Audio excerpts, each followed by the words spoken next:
ஜெயம்மா என்ன போறேன். நீ என்ன கேட்க போறேன்னு எனக்கு தெரியும். அது எப்படி தெரியும்? தெரியும்டா. சரி, என்ன கேட்க போறோம் சொல்லு. ஜெயாமா, இன்னைக்கு நம்ம என் வீட்ல தானே இருக்கோம். அதனால இன்னைக்கு அந்த முதலிரவை என் வீட்ல வச்சுக்க கூடாது. இதுதானே நீ கேட்கணும்னு நினைச்ச? I am so proud of you, my child. ஓட நடச்சா எனக்கு ரொம்ப பெருமையா இருக்குடா. ஜெயம்மா, அது எப்படி கண்டுபிடிச்ச? உன்னை பத்தி எனக்கு தெரியாதா ராஜா? அப்ப நீயும் அத பத்தி தான் யோசிச்சுட்டு இருக்க. நான் அதெல்லாம் மறந்து ரொம்ப நாள் ஆச்சு. அத மட்டும் மறக்கவே கூடாதுமா. டேய், விடுறா அந்த டாபிக்க. ஆரம்பிச்சது யாருமா? இப்ப என்ன வேணும் உனக்கு? அதுதான், அதுக்கு தான் பட்டு மஞ்ச போடவா சிக்கி சிக்கி சிக்கிச்சா. எங்க இருந்து படிக்கிற இந்த மாதிரி பாட்டெல்லாம்?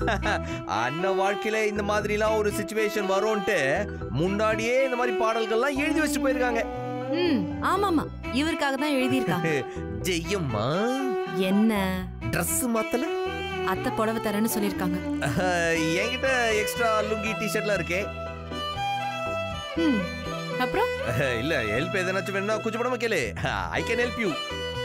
ஒன்னும் தேவையில்லை. சரி, அதை விடு, நான் சொன்னது கொஞ்சம் யோசியேன். அதெல்லாம் முடியாது.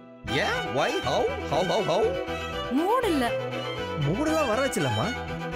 ஐயோ சாமி, ஆள விடுப்பா. இல்ல ஜெயம்மா, அந்த காலத்துல எல்லாம் முனிவர்கள் தவம் இருக்கிறப்ப இந்த ரம்பைஸ், மேனகைஸ், ஊர்வசிஸ்லாம் ஒரு மாதிரி கவர்ச்சியா ட்ரெஸ் பண்ணிட்டு வந்து டான்ஸ் எல்லாம் ஆடி அவங்க தவத்தை கலைப்பாங்களாம். நான் வேணா அந்த மாதிரி கவர்ச்சியா ட்ரெஸ் பண்ணிட்டு வந்து ஒரு மாதிரி டான்ஸ் எல்லாம் ஆடவா? அந்த மாதிரி நீ ஏதாச்சும் பண்ணா மவனே ஆயுஸ்க்கு நீ சாமியாரா இருக்க வேண்டியதுதான். ஜெயம்மா, நீயும் கவர்ச்சியா ட்ரெஸ் பண்ண மாட்ட, என்னையும் கவர்ச்சி ட்ரெஸ் பண்ண விட மாட்ட. இதுக்கெல்லாம் என்ன அர்த்தம்? கவர்ச்சி வேணும்னா அப்ப அந்த மேகியவே நீ கல்யாணம் பண்ணிருக்கிறது. அப்பனா அவ கவர்ச்சியானவன்னு ஒத்துக்கிற? ஆமாமா, அவ சில்க் சுமிதா தான். எனக்கு சில்க் சுமிதாலாம் வேணாம், சரோஜா தேவியே போதும். சரோஜா தேவியா? நானா? சரோஜா தேவினா அந்த காலத்து சரோஜா தேவி மாதிரி பேரழகின்னு சொல்ல வந்தேன். ஓஹோ, அப்போ நான் மாடர்னா இல்ல. இல்ல, நீ ஒரு ஸ்ரீதேவி. அப்போ 80s ஹீரோயினா தான் சொல்லுவ. ஐயோ, விட மாட்டறல. நீ வன்ஷிகா. போய் சொல்லாத. உனக்கே தெரியுதுல அது போயின்னு. என்ன அதே இதையும் சொல்லி உன்னை டென்ஷன் ஆக்கி விட்டு அப்படியே திருப்பி படுக்க வச்சலான்னு பாக்குறியா? நெவர் மைண்ட், இன்னைக்கு நான் விட மாட்டேன்.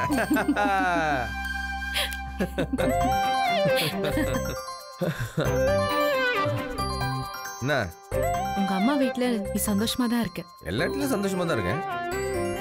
இல்ல, இங்க நீ கொஞ்சம் ஸ்பெஷல் சந்தோஷமா இருக்க. இருக்கலாம். சாரி. இது எதுக்கு? உங்க அம்மா கிட்ட இருந்து உன்னை பிரிச்சுட்டேன். ஏய், சும்மா தேவையில்லாமலாம் பேசாத. சீக்கிரமா எல்லாருக்கும் செட்டில் பண்ணிட்டு நம்ம இங்கே வந்துருவோம். அதெல்லாம் பாத்துக்கலாம். நான் சீரியஸா அதை யோசிக்கிறேன். செந்தில். ஜெயா, நான் பேச்ச மாத்தல. அப்படின்னா? உன் மூட மாத்தலன்னு சொல்ல வந்தேன். ஜெயம்மா, உங்க அம்மா என்ன சொல்லிட்டியா?